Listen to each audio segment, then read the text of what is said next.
Well, hello there, motherfuckers, and welcome to your Smackdown review. Just like the pay-per-view, this didn't do it for me. We had a surprising moment with the cab driver, but nothing really happened on this show. I'm not expecting Shane to recover so fast to be there, but Vince could have been there. Stephanie, did I just really say that, Stephanie? Somebody could have been there to kind of follow up on Shane's behalf. Somebody, maybe. Daniel Bryan, perhaps, to address the situation in some sort of way. To help further along this storyline, to kind of help it out a bit. We got an explanation. We'll get to that in a bit. The Usos in New Day. So the Usos, I'm a fan of this heel tag team. I'm saying that they've got their cutting edge. This is what we've been waiting for years with the Usos. They stepped it up. And now they're calling for a truce. They beat the fucking shit out of each other, and now we're like, respect. I am so fucking sick and tired of them trying to go for this early Ring of Honor bullshit a lot of the time, where it's, oh, I respect you for your wrestling ability. I mean, come on already. The thing here, which would have been better, is if the New Day fucking broke up already. Yeah, there I said it. I don't fucking care if they're selling a lot of merchandise. The New Day has gone far enough with their goofball antics. It should have been Big E being tired as being taken as a joke.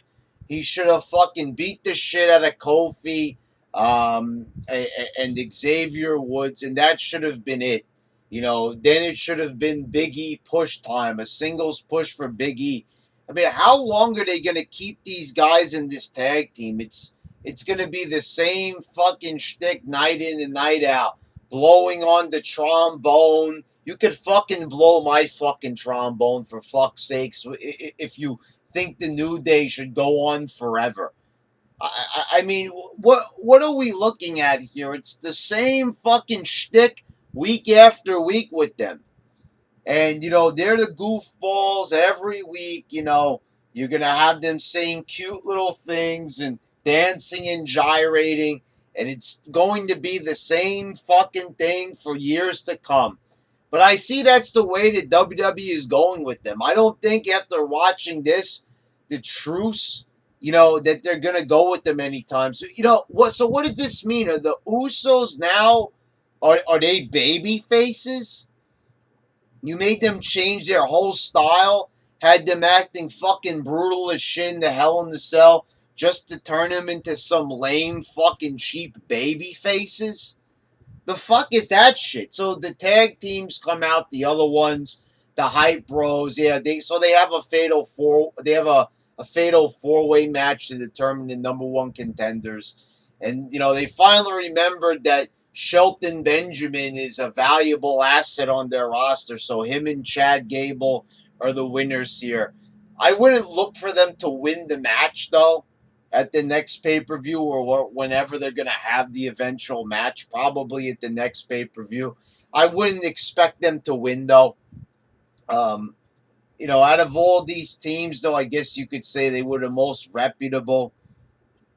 So they have the match and they win.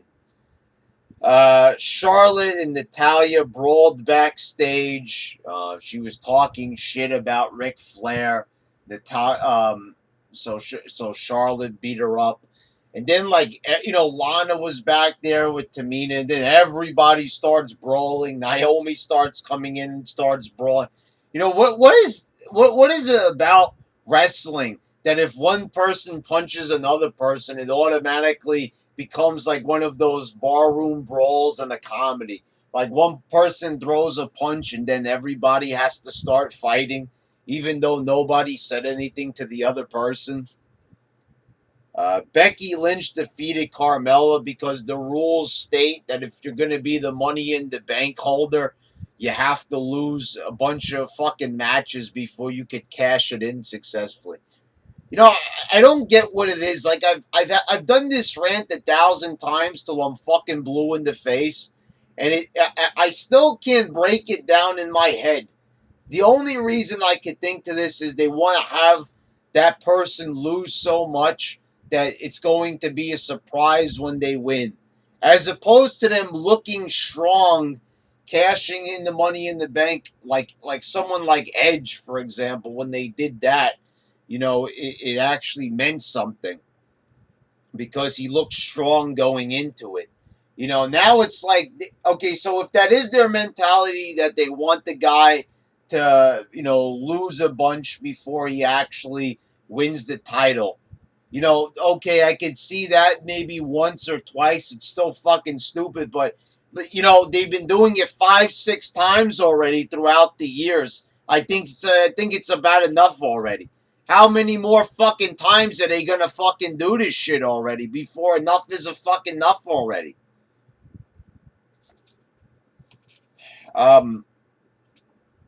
Owens and Sami Zayn came out to cut their promo. Zayn says that, he tried to follow the rules and be the nice guy. Shane promised him an opportunity on SmackDown. They talked about how he was being overlooked, which was good. They were being honest in the promo. He said he's sick of being mediocre and he wanted to be great like Owens. So, he got with Owens and he did the right thing. And the one thing I have to say here is there's no hope for Sami Zayn, motherfuckers. There's no fucking hope for the bitch boy cab driver. I'm gonna tell you this right now. I said that at least they did something at Hell in a Cell to kind of propel, Zayn. Like I said, if you're gonna have Zayn on the roster, if you're gonna do something with the guy, I said at least, do something at least unexpected. Do something with him. Make a point to at least, utilize the guy in some fashion. But Kevin Owens, and Sami Zayn, there's a strict contrast here. I've said that even though Owens has a fucking, horrible body for this business, I said he's got charisma. He's got the charisma. He's got character. That I can at least say about him. But Sami Zayn came out there, and this guy is dry as fuck. He is dry as an underutilized vagina, for fuck's sakes. I mean, he comes out there and, he's just still kind of like this. And, hey, guys. I mean, this is not a spot for him. There is a reason why Kevin Owens is up here and Sami Zayn is down here, because one of them can talk pretty well and the other one simply fucking can't. And that is why they did that. But for some reason, they felt like, let's do something interesting or surprising with Zayn. And here's the thing. I was looking at the reactions even from the Smarks. They don't even fucking care anymore. They don't care about Sami Zayn. And that's maybe because they didn't really use him, in a very effective way. But I don't think you can use him in an effective way. He doesn't have enough character. He doesn't have enough oomph in him. He doesn't really have anything that's interesting about him. You look at him, and he's a normal guy. No size, no body, no skills on the mic. Is the guy good at pulling off certain moves? Yes, I said it's impressive. The way I said it years ago, he dives through the ropes with that tornado DDT or whatever. I said that the guy has that going for him, but that is not enough. Enough already. The Smarks have to be fucking honest already. Let's admit, if you don't have charisma in the business, you're not going to draw any eyeballs to you. Aside from the Mamalukes in the stands who are there, who are already dedicated to wrestling. They are not going to get any new fans. Yes, once in a while, the ratings have gone back and forth. They drop below a 2.0. Then they come back up. They're going to lose those people eventually. Because as you've noticed, they have strictly fallen below a 3.0, which used to be, they had that rating on lock for years. But then the product got even shittier. And then it dropped even further. It is going to come to a point where they're going to stay below a 2.0, and it is coming because this product is not getting any better. And you can clearly see that they have no idea how to build characters. The tag team fucking promo in the beginning is proof of that. How the fuck do you have guys going from being brutal monsters inside a cell, the penitentiary, and then you fucking make them into, oh, I want to make a truce with you. I mean, how lame and shitty is that? And even Zayn here, he didn't even sound menacing or evil or heelish or any way. He didn't sound like a guy that had no remorse for his actions. He just sounded like a guy, like a plain fucking guy. And if you want plain fucking dudes, you could just go talk to any schmuck on the street. No need to watch this fucking product. And, you know, these guys are out here talking for 15 minutes and shit. No follow-up, no Shane, no Vince, no Stephanie. Nobody addresses it. Not even fucking Daniel Bryan comes out there. You know, nobody addresses this situation in any fucking way. And like I said, I'm not asking for Stephanie. I've had enough of her for a while now. But I am just fucking saying, they could have expanded on this. This is their story. It really felt like flat here. They gave the explanation. Owens and Zayn hug. They walk out, and we don't hear again from them for the rest of the night. Nothing like Owens and Zayn are going on a rampage to really, you know, get their point across. No. There's no follow-up at all throughout the night. And this is becoming a common trend with them. They will do a storyline, and then they won't follow up for the rest of the night. They'll just keep doing match, promo. The same formulaic approach. I mean, if you want to stay dedicated to Zayn, okay, he's dry on the mic. Okay, so maybe we can have Owens do most of the talking for him. But no, you're setting it up, and you're just like, okay, Zayn is heel. And we're going to go back to the same boring formulaic shit that we always do. Nakamurphy and Orton defeated Rusev and Aiden English. This was as dry as it gets. There's, you know, no follow-up. Once again, Rusev doesn't look strong. You know, Rusev must have pissed somebody off in the back. That's all I'm saying, because this is a one-sided feud if I ever did see one. I mean, they're not even letting this guy get a fucking leg up at all. I mean, they don't want him to fucking, like, win any matches. They're making the guy look very fucking weak. And I don't know exactly what he did, who he pissed off, but I mean, it's ridiculous already. How long is he going to go out there and they're going to have him fucking lose match after match after match? Okay, so it was Aiden English that got pinned here by the Shinaska, whatever the fuck that move is called. And that's about it. No follow-up here at all. Nothing significant happened. You had the Bludgeon Brothers. The Bludgeon Brothers in a little vignette. And this looks like this could kind of be cool. It looks like an old school gimmick that they could maybe do something interesting. They're holding big hammers and shit. I don't know like what they were. You know, they're trying to give them a little bit of a promo here to kind of establish themselves. You know, and I think it's all right. I'm gonna just be honest. I always want to at least give them the benefit of the doubt. Maybe this could be interesting, but I just have the feeling that it took them this many months to come up with something, and they're just like, hey, let's let them hold big hammers. You know, these guys were off TV. They weren't injured. They were like at house shows and shit. It took them this many months to come up with an idea for these guys. You know, and like, that's it. It was just like a vignette, okay, that's better than them just showing up out of the blue, I suppose. I'm just saying I hope it's good. You've got two guys here that got a size, they've got a look to them. Harper is good in the ring. You've got potential here, and it's up to them to use these guys.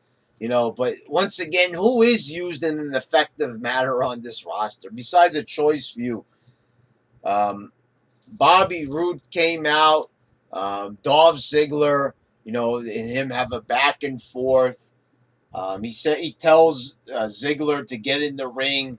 Let's have the rematch now. Ziggler starts walking towards the ring, and then he decides not to have the match. I don't know, but this episode is like they're just doing everything so dry, bland, and boring, like to the maximum extent here. So it was like a fucking waste of time. You come out here, they talk all that fucking shit, and it ends with no action, no nothing, just Ziggler walking away. Baron Corbin defeated AJ Styles clean, which was surprising. I kind of didn't expect that. Then Corbin cuts a little promo at the end with Renee, and then the show just kind of ends. Like, that didn't feel like the ending there at all. And here's the thing. I think Jinder is in India, but he wasn't on the show at all. Once again, I have to say this, before you guys say anything. I think it is important to make sure that your key players are on every episode of the show. I know that he was probably in India. I saw that he had something online that he had to go to. But did they have to schedule it when they're going to shoot the fucking show? I mean, this is his show. They couldn't have done this on the different day. Schedule it, the following day or some shit. They had to fucking have it right there on the Tuesday so Jinder would purposely miss SmackDown.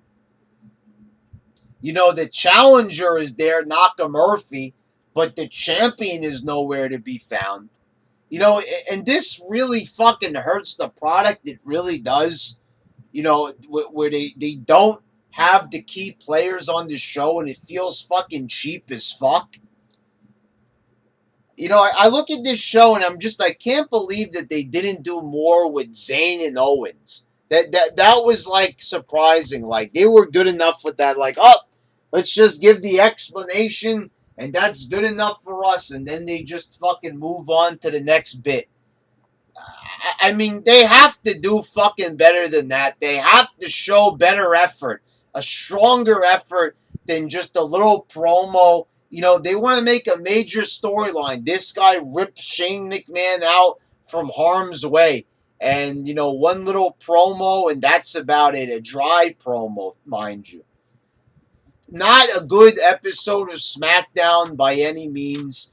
It was boring, bland, and dry. And like I said, even when they, the tag team shit, that was the chance to make the Usos mega heels right there. They could have came out, gloated, talked about the penitentiary. They could have had an even more cutting-edge, brutal side to them, awakened inside of them, and instead, it's a truce, an Us truce.